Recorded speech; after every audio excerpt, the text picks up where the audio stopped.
Takže ahoj, dneska budeme robiť ochutnávku. Máme tu dve čipsy. Cibuľové čipsy a tieto syrovo-cibuľové čipsy. Toto sme už mali, ale toto ešte nie, takže ideme ochutnať. Je tu aj moja sestrica Dominika. Dominika, ukáž sa. Dominika. Aj Dominika bude ochutnávať s nami. Dobre, takže prvé ideme cibuľové. Áno. Počkajte. Takže ideme na to. Dobre, toto ešte nie. Ideme. Toto, čo som? No.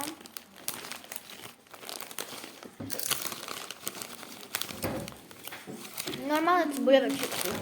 Dobre. A teraz ideme syrovo-cibuľové čipsy. Ja sa bojím.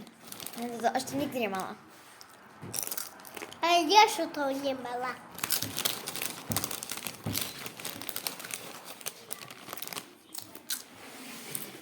Dominika, vezmi si.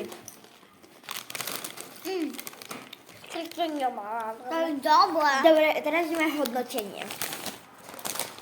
Takže ja si myslím, že akože keď máte radi syr, tak určite si to kúpte, ale neviem, ja nemám veľmi rada syr, takže pre mňa to veľmi nechutí, takže akože nemôžem povedať, že to je zlé, ale nemám proste rada syr, tak mne to veľmi nechutí. Filip, čo si myslíš ty? Že mi to veľmi chutí. A doporučáš by to niekomu? Hej. Keď majú radi syr, alebo aj keď nemajú radi syr? Aj keď nemajú radi syr.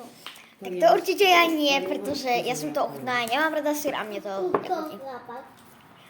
Takže asi tak a keď chcete vidieť ďalšie ochutnávky alebo ďalšie videá, tak prosím nechajte odber a giveaway je na 50 odberateľov a napíšte do komentárov svoje meno. Komentáre už sú aj na nejaký short, ktorý sme poslali predvčerom.